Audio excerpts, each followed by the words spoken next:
Crop improvement का next lecture है ideotype concept, या हिंदी में इसको बोलते हैं आदर्श प्रारूप अवधारणा। तो सबसे पहले इंट्रोडक्शन या परिचय की बात कर लेते हैं। तो आइडियोटाइप या आदर्श प्रारूप होता क्या है? ठीक है, मान लीजिए कोई एक पर्टिकुलर एनवायरनमेंट है ना, दिया गया वातावरण, या हमें एनवायरमेंटल कंडीशंस या वातावरणीय दशाएं बता दी गई हैं कि उसके अंदर टेम्परेचर इतना रहेगा, रेनफॉल यानी वर्षा जो है वो इतने सेंटीमीटर रहेगी, ठीक है, और ह्यूमिडिटी या आर्द्रता जो है वो इतनी रहेगी, है ना। सॉइल के अंदर जो मॉइस्चर का कंटेंट है, उर्वरक मतलब फर्टिलाइजर्स जो हैं वो इतने रहेंगे। तो हमें वातावरणीय दशाएं या एनवायरमेंटल कंडीशंस बता दी गई हैं। उन वातावरणीय दशाओं में, ठीक है, ऐसा प्लांट आइडियोटाइप या ऐसा पादप प्रारूप जिसकी परफॉर्मेंस, परफॉर्मेंस का मतलब होता है उपज से, ठीक है, उसकी जो उपज है या यील्ड है उसको हम लोग परफॉर्मेंस मान लेते हैं। तो उसकी उपज का पूर्वानुमान, है ना, यानी प्रिडिक्शन, हम लोग पहले से ही ये बता सकें कि इसकी उपज जो है वो इस वातावरण के अंदर या इस एनवायरमेंटल कंडीशंस के अंदर कितनी आएगी, वो क्या कहलाएगा भी? पादप, इसको बोलेंगे आदर्श प्रारूप या आइडियोटाइप, ठीक है। तो आइडियोटाइप की परफॉर्मेंस दिए गए एनवायरमेंटल कंडीशंस में प्रिडिक्शन कर सकते हैं उसकी उपज का, या पूर्वानुमान लगा सकते हैं, तो इसको हम लोग बोलेंगे आइडियोटाइप। एक वैज्ञानिक का नाम आपको ध्यान में रखना है, डोनाल्ड। इसने 1968 में सबसे पहले आइडियोटाइप की जो कंसेप्ट है या आदर्श प्रारूप की जो अवधारणा है वो प्रस्तुत की थी। तो ये इस पे क्वेश्चन पूछा जा सकता है, इंपॉर्टेंट चीज़ है। अब टाइप्स की बात कर लेते हैं कि जो आइडियोटाइप्स हैं वो कितने टाइप के होते हैं। तो इनको तीन अलग अलग कैटेगरीज के अंदर डिवाइड किया गया है। सबसे पहला है आइसोलेशन आइडियोटाइप, या इसको बोल देते हैं विल्गन आदर्श प्रारूप, ठीक है। जब हम पौधों को अलग अलग दूरी पर उगाते हैं, ठीक है, पौधों के बीच में एक निश्चित दूरी या एक पर्टिकुलर डिस्टेंस रखी जाती है, ठीक है, और तब हम ये बता सकें कि उस पौधे की जो उपज है या यील्ड है इन प्लांट्स की वो कितनी आएगी, तो इसको हम लोग क्या बोलेंगे? आइसोलेशन आइडियोटाइप या विल्गन आदर्श प्रारूप। दूसरा होता है कॉम्पिटिटिव आइडियोटाइप या प्रतियोगी आदर्श प्रारूप। तो इसमें क्या है भाई? विभिन्न जीन प्रारूप जो होते हैं, यानी कि अलग अलग टाइप के जो जीनोटाइप्स हैं, है ना, पौधों का जीन प्रारूप अलग अलग होगा, जीनोटाइप अलग अलग होगा, उनके बीजों को हम लोग मिश्रित कर देंगे, मिक्सअप कर लेंगे, और उस मिश्रण को या उस मिक्सचर को हम लोग एक ही प्लॉट के अंदर उगाएंगे, ठीक है। अब होगा क्या? इन पौधों के अंदर कंपटीशन होगा, ठीक है, प्रतिस्पर्धा होगी, किसके लिए? स्पेस के लिए, जगह के लिए, ठीक है, वाटर के लिए, जल अवशोषण के लिए, है ना। इसके अलावा जो भी न्यूट्रिएंट्स हैं, पोषक पदार्थ हैं किसके अंदर? मृदा के अंदर, उनके लिए, ठीक है। तो इस प्रकार के जो आइडियोटाइप्स हैं या आदर्श प्रारूप हैं उनको क्या बोल देते हैं? Competitive ideotype. प्लांट्स को हमने, इनके बीजों को अलग अलग जो जीनोटाइप के जो प्लांट्स हैं उनके सीड्स को हमने मिक्सअप कर लिया है, मिश्रित कर लिया है, उनको हम लोग एक ही फील्ड में उगा रहे हैं। पौधों के बीच में क्या होगा? अभी कंपटीशन होगा, क्योंकि इनका जीन प्रारूप अलग अलग है, ठीक है। तो इस टाइप के जो आइडियोटाइप हैं वो क्या कहलाएंगे? कॉम्पिटिटिव आइडियोटाइप या प्रतियोगी आदर्श प्रारूप, ठीक है। तीसरा होता है क्रॉप आइडियोटाइप। इस पे क्वेश्चन आ सकता है, इंपॉर्टेंट चीज़ है अभी। फसल आदर्श प्रारूप भी बोलते हैं।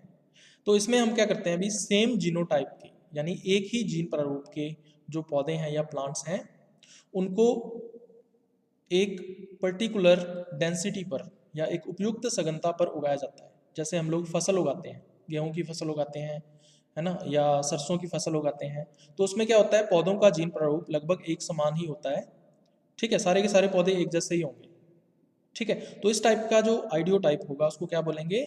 फसल आदर्श प्रारूप या क्रॉप आइडियो टाइप, ठीक है। तो हम लोग फार्मिंग के अंदर या खेत के अंदर जो क्रॉप उगाते हैं या फसल उगाते हैं वो क्रॉप आइडियो टाइप हो। अब एक टर्म आती है इकोनॉमिक यील्ड या आर्थिक उपज। क्या होती है? कोई भी फसल है या क्रॉप है, उसके जिस पार्ट का हम लोग यूज करते हैं या उसके जिस भाग का हम लोग उपयोग करते हैं, ठीक है, उसको हम लोग क्या बोलते हैं? या उसकी जो उपज है उसको क्या बोलते हैं? आर्थिक उपज बोलते हैं, ठीक है, जैसे मान लीजिए गेहूं है, तो गेहूं के अंदर जो उसका आर्थिक भाग है या इकोनॉमिक पार्ट है वो क्या होगा, सीड होंगे, उसके बीज होंगे। पोटैटो है ना, आलू, उसके अंदर उसका जो इकोनॉमिक पार्ट है या आर्थिक भाग है वो क्या होगा, ट्यूबर। उसी तरह से जैसे लौंग है, तो लौंग के अंदर उसका जो इकोनॉमिक पार्ट है वो कौन सा होगा, उसकी फ्लोरल बड, है ना, लौंग खाया होगा आपने, तो वो फ्लोरल बड होती है या पुष्पीय कलिका होती है। तो इस प्रकार से अलग अलग फसलों के अंदर ये परिवर्तित हो सकता है जो इकोनॉमिक पार्ट है या आर्थिक भाग है। तो उसकी जो उपज होती है प्रति हेक्टेयर, है ना, ये केजी के हिसाब से भी हो सकती है या प्रति क्विंटल के या क्विंटल में भी हो सकती है, लेकिन प्रति हेक्टेयर जो उपज आती है उसको हम लोग क्या बोलते हैं, आर्थिक उपज या इकोनॉमिक यील्ड बोल देते हैं उसको। तो अब ये जो इकोनॉमिक यील्ड है या आर्थिक उपज है, ये दो फैक्टर्स के ऊपर डिपेंड करती है। सबसे पहला है प्रति पौधा उपज, कि हमें एक प्लांट से या एक पौधे से जो इकोनॉमिक पार्ट है या आर्थिक भाग है वो कितना मिल रहा है ना, ग्राम्स में मिलेगा या फिर किलोग्राम में मिल सकता है। तो कितने ग्राम हमें इकोनॉमिक पार्ट मिल रहा है, जितना ज़्यादा मात्रा में मिलेगा उतने ही प्रति हेक्टेयर जो उपज होगी वो ज़्यादा होगी। ठीक है। दूसरा है प्रतिस्पर्धा का उपज पर प्रभाव। आपको पता होगा एक ही फील्ड के अंदर बहुत सारे प्लांट्स हैं, तो वो प्लांट्स क्या करते हैं भाई, एक दूसरे के साथ प्रतिस्पर्धा करते हैं, कंपटीशन करते हैं, किसके लिए, स्पेस के लिए, है ना, जगह घेरने के लिए, इसके अलावा वाटर, जो भी न्यूट्रिएंट्स हैं सॉइल के अंदर उसके लिए। ठीक है। तो इस कंपटीशन का या इस प्रतिस्पर्धा का उपज के ऊपर या यील्ड के ऊपर क्या प्रभाव पड़ता है, उस ये भी आर्थिक उपज या इकोनॉमिक यील्ड को प्रभावित करता है। ठीक है, तो इकोनॉमिक यील्ड टर्म इंपॉर्टेंट है, इस पे डायरेक्ट क्वेश्चन आपसे पूछा जा सकता है। चलिए अब आता है डेवलपमेंट ऑफ आइडियोटाइप्स। जो आदर्श प्रारूप होते हैं उनको किस प्रकार से हम लोग विकसित कर सकते हैं। तो जब भी हम लोग आदर्श प्रारूप को विकसित करेंगे या आइडियोटाइप को डेवलप करेंगे, तब हमें कुछ इंपॉर्टेंट पॉइंट्स को ध्यान में रखना पड़ेगा। ठीक है, कौन कौन से पॉइंट्स हैं, जैसे सबसे पहला, आदर्श प्रारूप के लिए वातावरण को स्पष्ट रूप से परिभाषित करना, है ना। हम लोग जो आइडियोटाइप बनाने वाले हैं वो किस प्रकार के वातावरण के लिए बनाने वाले हैं, उसमें टेम्परेचर जो है वेरिएशन कितना होगा, तापमान कितना परिवर्तित होगा, रेनफॉल जो है ना वो कितना होगा, इरिगेशन हम लोग कितने टाइम पर उसको दे रहे होंगे, है ना, जो न्यूट्रिएंट्स हैं, फर्टिलाइजर्स हम लोग सॉइल के अंदर देंगे वो कितनी मात्रा में देंगे, है ना, कितने टाइम, कौन कौन से टाइम पर देंगे। तो ये जितनी भी एनवायरमेंटल कंडीशंस हैं या वातावरणीय दिशाएं हैं, ये हमें स्पष्ट करनी होंगी कि हम इस वातावरण के लिए आइडियोटाइप बनाना चाहते हैं। ठीक है। दूसरा है उत्पाद की गुणवत्ता निर्धारित करना। हम लोग जो आइडियोटाइप बना रहे हैं या आदर्श प्रारूप पौधा बना रहे हैं, उस पौधे से हमें जो उत्पाद मिलने वाला है या जो प्रोडक्ट मिलने वाला है उसकी गुणवत्ता या क्वालिटी क्या होनी चाहिए, ये हमें पहले से ही निर्धारित करना पड़ेगा, तभी हम आइडियोटाइप को डेवलप कर सकते हैं। तीसरा है कृषि की प्रचलित पद्धति। ठीक है, जो भी हम एग्रोनॉमिक प्रैक्टिसेस यूज करेंगे, ठीक है, वो कौन सी करनी है ये भी हमें पहले से ही डिसाइड करना पड़ेगा। इसके अलावा आदर्श प्रारूप के वांछनीय गुणों का निर्धारण, जो आइडियोटाइप होगा उसके अंदर कौन कौन से डिजायर्ड कैरेक्टर्स होने चाहिए, इनका जो निर्धारण है या डिटर्मिनेशन है वो हमें पहले से ही करना होगा। चलिए अब एक टिपिकल जो आइडियोटाइप होता है या आदर्श प्रारूप जो होता है ना, आदर्श प्रारूप बोल देते हैं या टिपिकल आइडियोटाइप बोल देते हैं, इसके अंदर कौन कौन से कैरेक्टर्स होने चाहिए या विशेषताएं होनी चाहिए। ठीक है, सबसे पहला, एक कमजोर प्रतिस्पर्धी होना चाहिए, है ना। इसका क्या मतलब है, इसका मतलब ये है कि जैसे इसके पास वाला, इस आइडियोटाइप जो प्लांट है, इसके पास वाला पौधा जो है उसके साथ इसकी प्रतिस्पर्धा या कंपटीशन कम से कम होना चाहिए, है ना। कंपटीशन कम से कम होगा तो इसका मतलब दूसरे प्लांट की जो उपज है या दूसरे पौधे की जो यील्ड है उसके ऊपर विपरीत प्रभाव नहीं पड़ेगा, है ना। तो सभी के सभी जो प्लांट्स होंगे या पौधे होंगे उनकी उपज ज़्यादा से ज़्यादा आएगी और प्रति हेक्टेयर जो यील्ड है या उपज है वो बढ़ जाएगी। दूसरा है जैव भार के लिए कम से कम संसाधनों का उपयोग। ठीक है, अब कोई भी जो प्लांट है उसका जो भार है ना, या वेट है, वो क्या कहलाता है, उसका बायोमास या जैव भार कहलाता है। तो जैव भार को बढ़ाने के लिए वो बहुत सारे संसाधनों का उपयोग करता है, ठीक है, बहुत सारे सोर्सेज को यूज़ करता है, जैसे वाटर को यूज़ करता है, जल को, या मृदा से अलग अलग फर्टिलाइजर्स जो हैं, न्यूट्रिएंट्स जो हैं, उनको यूज़ करता है, CO2 जो है एनवायरनमेंट से उसको यूज़ करता है, ठीक है। तो ये कम से कम यूज़ करना चाहिए, जो आइडियोटाइप है उसको कम से कम संसाधनों का उपयोग करना चाहिए अपने जैव भार को बढ़ाने के लिए, ठीक है। तो ये भी एक गुण इसके अंदर होना चाहिए। तीसरा है प्रकाश संश्लेषणों के सक्षम संग्राहक का प्रकार्य करना, ठीक है। जो भी फोटोसिंथेसिस हो रहा है या प्रकाश संश्लेषण हो रहा है, तो प्रकाश संश्लेषण से क्या बनेगा? अभी ग्लूकोज बनेगा, ग्लूकोज से फाइनली क्या बनेगा? स्टार्च बनेगा, क्योंकि स्टार्च के रूप में ही फूड जो है या भोजन जो है वो संग्रहित होता है, ठीक है।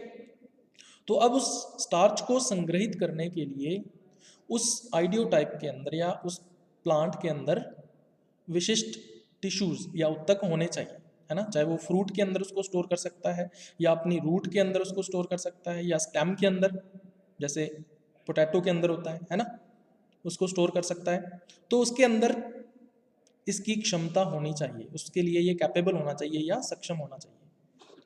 इसके अलावा नेक्स्ट आता है भी इसका सस्य सूचकांक उच्च होता है ना, इसको क्रॉप इंडेक्स भी बोल देते हैं। तो क्रॉप इंडेक्स या सस्य सूचकांक क्या होता है भी? जैसे मान लीजिए एक पर्टिकुलर एरिया है, ठीक है, उस एरिया में जो औसत उपज है, ठीक है, एक पर्टिकुलर एरिया की, एक विशिष्ट क्षेत्र की औसत उपज, उसको हमें डिवाइड करना है, भाग देना है किससे? उस रीजन की या उस क्षेत्र की जो औसत उपज है उसी फसल की, ठीक है, इनटू क्या करना है? हमें 100 करना है। तो इसको हम लोग क्या बोलते हैं? सस्य सूचकांक या क्रॉप इंडेक्स बोलते हैं। तो क्रॉप इंडेक्स की जो वैल्यू है वो जितनी ज़्यादा होगी, जो यील्ड आएगी आइडियोटाइप्स की, वो प्रति हेक्टेयर ज़्यादा आएगी, ठीक है। तो ये कुछ इसके अंदर विशेषताएं हैं, कुछ और भी होंगी। इसके बाद आता है खरपतवार मुक्त दशा में उगाने के लिए उपयुक्त, ठीक है। तो हम लोग जो भी आइडियोटाइप बना रहे हैं उसको जब हम फील्ड के अंदर ग्रो करवाते हैं, तो फील्ड के अंदर बहुत सारी ऐसी खरपतवार हैं या वीड्स होती हैं जिनके साथ इनको कंपटीशन करना पड़ता है या प्रतिस्पर्धा करनी पड़ती है, जिसका उपज के ऊपर विपरीत प्रभाव पड़ता है, ठीक है। तो इन खरपतवारों का या इन वीड्स का आइडियोटाइप के ऊपर विपरीत प्रभाव नहीं पड़ना चाहिए। तो ये भी इसके अंदर एक गुण होना चाहिए। इसके अलावा नेक्स्ट आता है अभी आदर्श प्रारूपों के लिए योजनाबद्ध वर्ण जरूरी होता है, ठीक है। जो आइडियोटाइप्स होते हैं उनको अगर अपने डेवलप करना चाहते हैं तो हमें क्या करना पड़ेगा? एक योजनाबद्ध तरीके से, है ना, एक प्रोग्राम को फॉलो करते हुए सिलेक्शन की जो प्रक्रिया है या वर्ण की जो प्रक्रिया है उसको फॉलो करना जरूरी होता है, तभी हम लोग आइडियोटाइप को डेवलप कर सकते हैं। चलिए, अब कुछ फसलों के अंदर, कुछ क्रॉप्स के अंदर बहु प्रभावित लक्षण होते हैं, है ना, इनको प्लियोट्रोपिक ट्रेट्स बोल देते हैं। सबसे पहले तो ये आपको पता होना चाहिए कि प्लियोट्रोपिज्म या बहु प्रभाविता होती क्या है।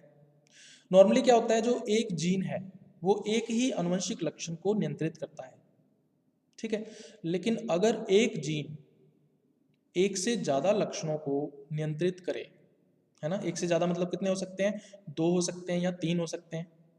तो 2 या 3 लक्षणों को अगर एक जीन नियंत्रित करने लग जाता है तो इसको क्या बोलते हैं? प्लियोट्रोपिज्म बोलते हैं या बहुप्रभाविता बोलते हैं। तो फसलों के अंदर बहुत सारे ऐसे प्लियोट्रोपिक ट्रेट्स या बहुप्रभाविता लक्षण होते हैं।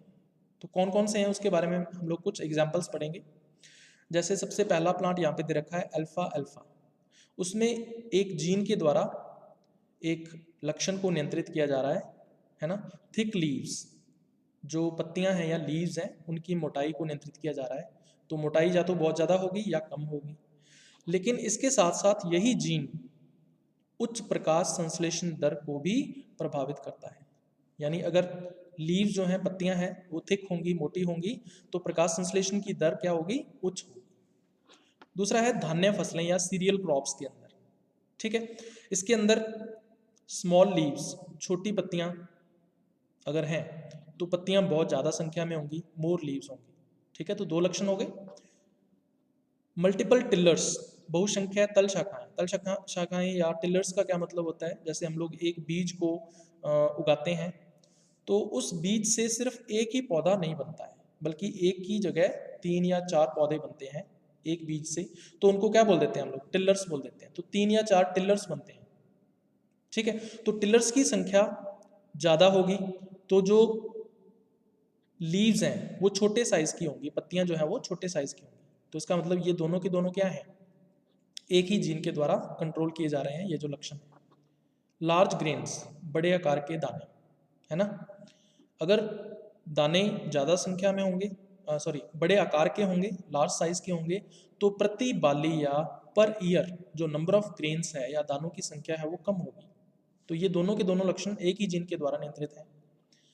उसके बाद है छोटे ध्वज पर्ण, स्मॉल फ्लैग लीव्स, है ना। फ्लैग लीफ क्या होता है, ऐसा पर्ण या ऐसी लीफ जिसके कक्ष से पुष्पक्रम विकसित होता है या इन्फ्लोरेसेंस डेवलप होता है, क्या कहलाती है, ध्वजपर्ण या फ्लैग लीफ कहलाती है।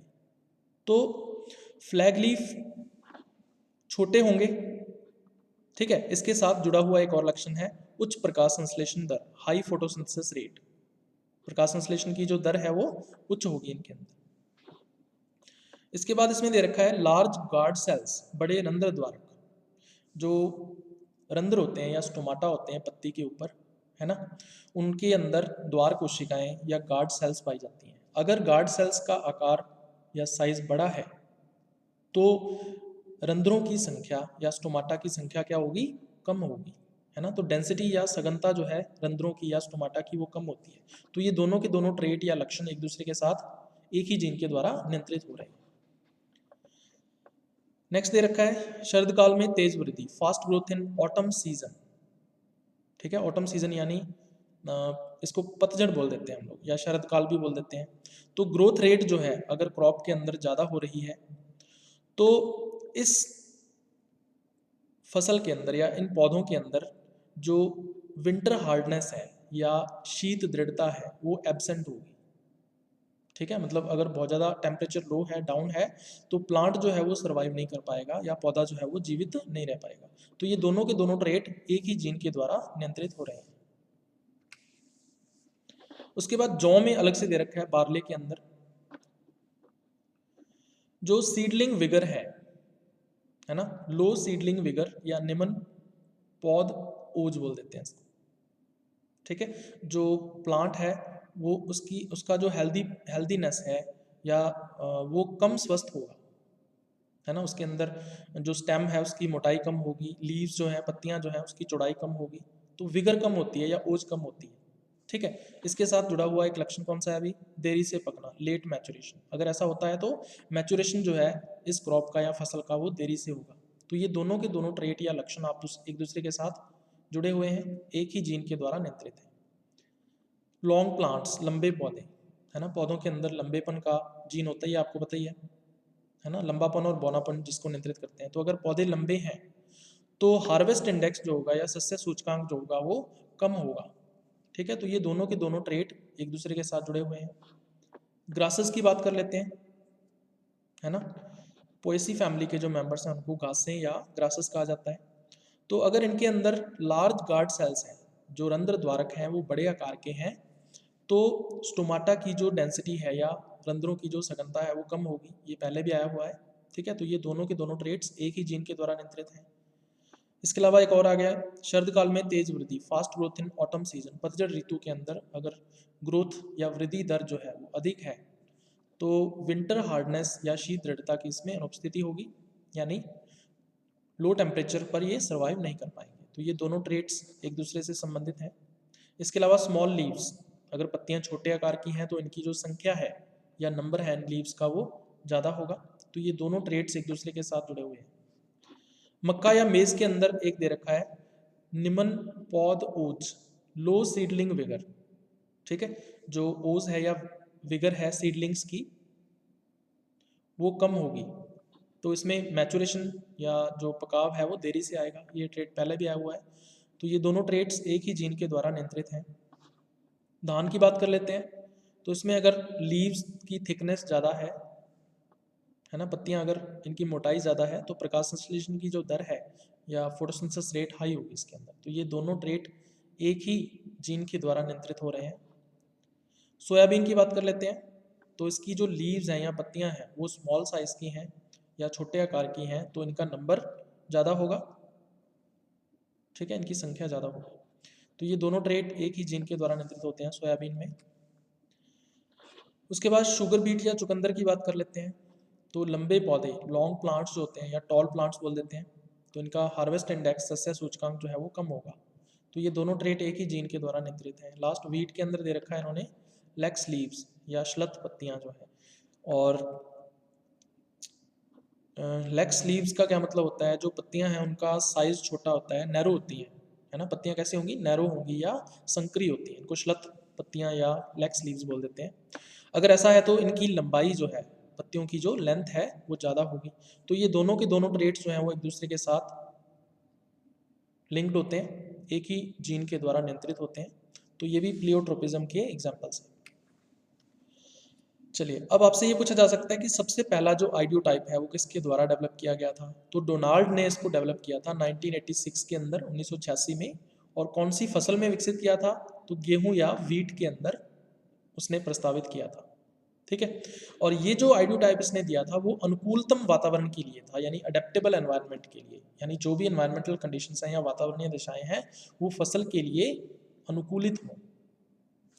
तो इस आइडियोटाइप में कौन कौन से कैरेक्टर्स होते हैं या कौन कौन से लक्षण होते हैं ये आपको पता होना चाहिए। सबसे पहला इसने बताया छोटा व मजबूत तना। इसका जो स्टेम है वो शॉर्ट होता है, स्मॉल साइज का होता है, और साथ में इसकी जो स्ट्रेंथ है या मजबूती है वो ज़्यादा होती है ना।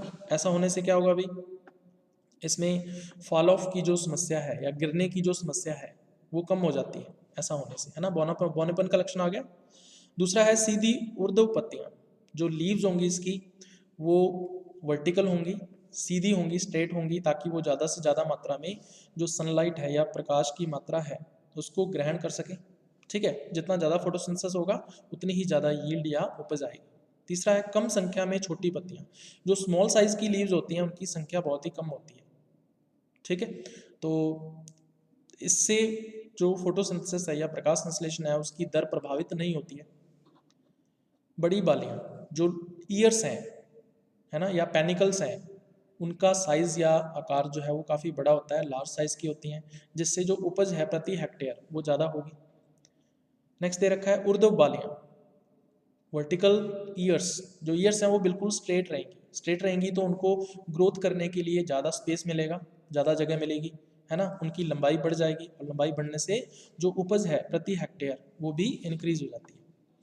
उसके बाद दे रखा है प्रेजेंस ऑफ ऑन्स, शूकों की उपस्थिति, है ना। ऑन्स क्या होते हैं, भी आपने देखा होगा गेहूं की बाली के अंदर धागे से निकले हुए होते हैं बाहर की तरफ, है ना, जिनको ऑन्स या शूक बोल देते हैं। तो इनकी उपस्थिति से जो पॉलिनेशन होता है या परागण होता है उसमें हेल्प मिलती है या सहायता मिलती है, जिससे ज़्यादा संख्या में बीज बनेंगे और उपज बढ़ जाएगी। इसके अलावा आता है एकल तना, सिंगल स्टेम। इसका क्या मतलब है, इसका मतलब टिलर्स नहीं होंगे यहाँ पर। एक बीज को जब हम ग्रो करवाएंगे तो उससे एक ही पौधा या एक ही प्लांट बनेगा। इसका फायदा क्या होगा, डेंसिटी कम होगी, सघनता कम होगी, पौधों की सघनता कम होगी तो कंपटीशन कम होगा। तो इसका मतलब जो यील्ड है उसके ऊपर विपरीत प्रभाव या बुरा इफेक्ट नहीं पड़ेगा।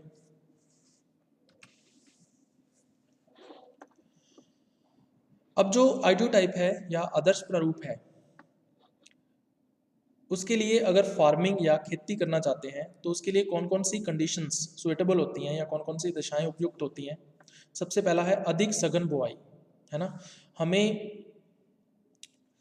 ये जो आइडियोटाइप दिया गया था वीट का वो कौन कौन सी दिशाओं के लिए, कौन कौन सी एनवायरमेंटल कंडीशंस के लिए दिया गया था उसकी फार्मिंग करने के लिए या उसकी खेती करने के लिए। तो सबसे पहला अधिक सघन बुआई, जो सोइंग होगी वो बहुत ही ज़्यादा डेंस करनी पड़ेगी, है ना।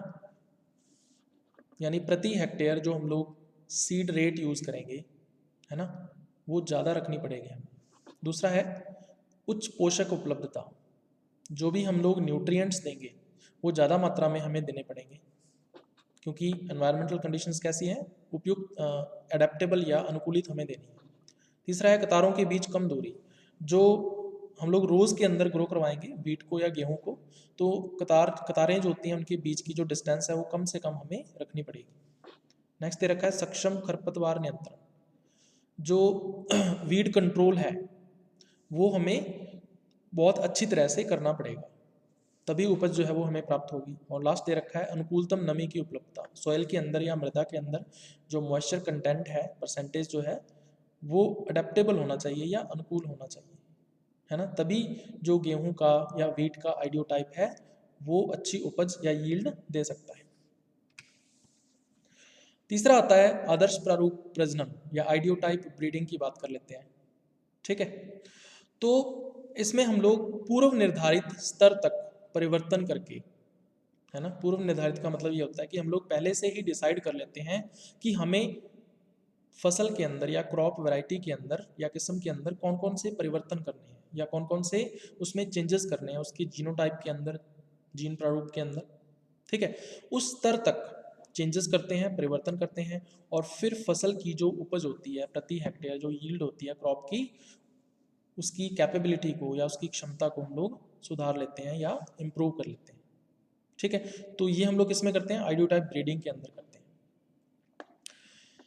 अब यील्ड के लिए डायरेक्ट सिलेक्शन जो है वो यहाँ पर नहीं किया जाता है ना, सीधे हम लोग वर्ण नहीं कर सकते पौधों का, उत्कृष्ट पौधों का वर्ण डायरेक्ट नहीं किया जा सकता इसमें। आइडियोटाइप ब्रीडिंग की ये खास बात होती है।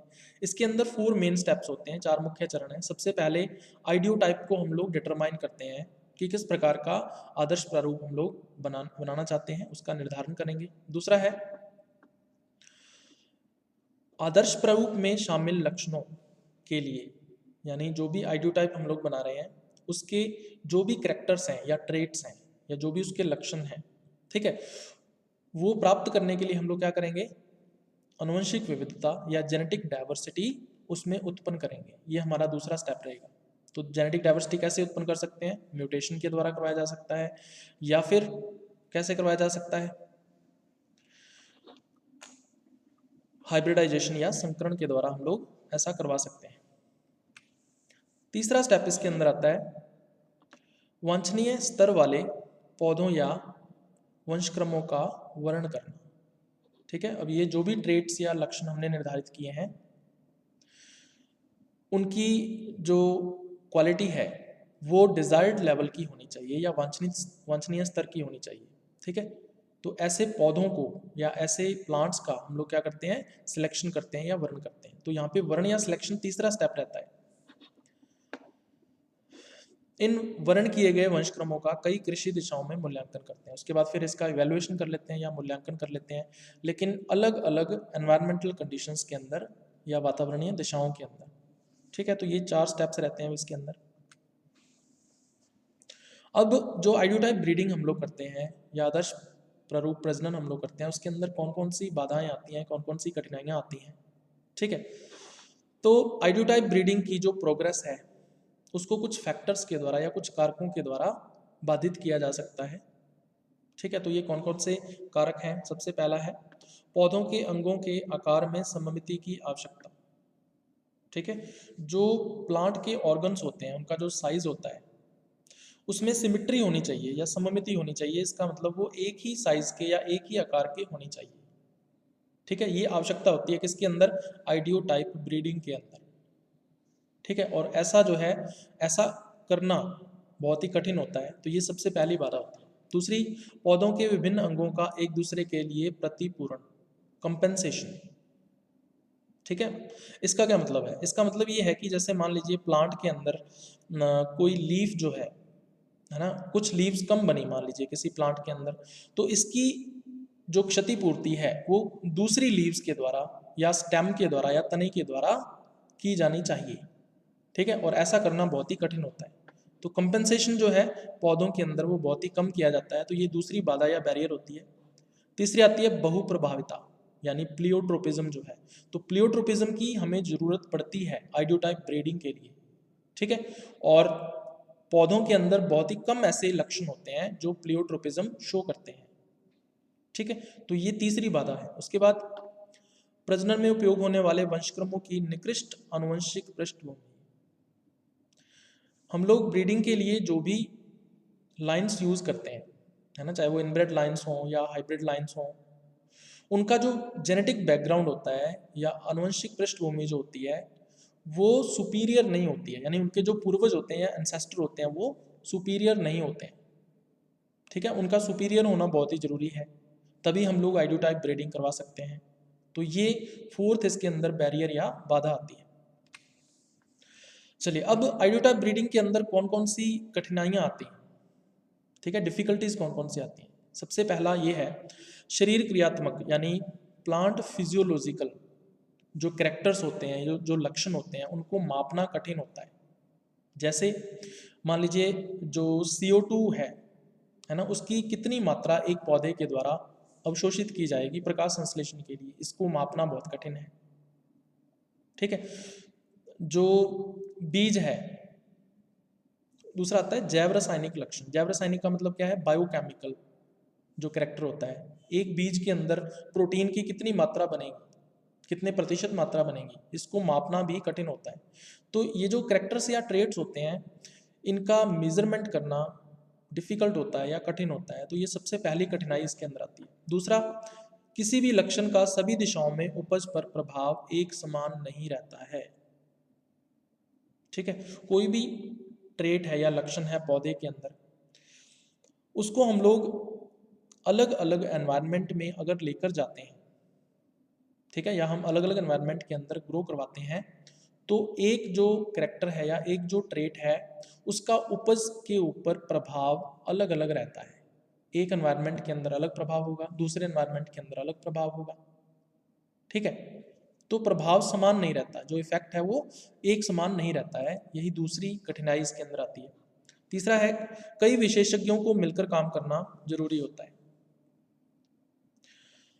अब आइडियोटाइप हमें डेवलप करना है तो कोई एक पर्सन जो है वो आइडियोटाइप को डेवलप नहीं कर सकता है। उसके लिए हमें एक्सपर्ट्स चाहिए होते हैं, विशेषज्ञ चाहिए होते हैं, और बहुत सारे चाहिए होते हैं, तब जाके हम लोग किसी एक आइडियोटाइप को डेवलप कर सकते हैं। तो ये तीसरी कठिनाई रहती है कि इतने सारे एक्सपर्ट्स को हम लोग एक साथ कैसे लाएंगे। उसके बाद काफ़ी अधिक समय, श्रम एवं लगन की ज़रूरत पड़ती है। इसमें टाइम जो है वो बहुत ज़्यादा लगता है आइडियोटाइप को डेवलप करने में। लेबर जो है वो बहुत ज़्यादा चाहिए होती है, ठीक है, और लगन की ज़रूरत पड़ती है। हमें कंसिस्टेंटली लगातार काम करना पड़ता है। अगर हम बीच में से काम छोड़ देंगे तो हमारा जो आइडियोटाइप या आदर्श प्रारूप है वो सफलतापूर्वक नहीं बनेगा।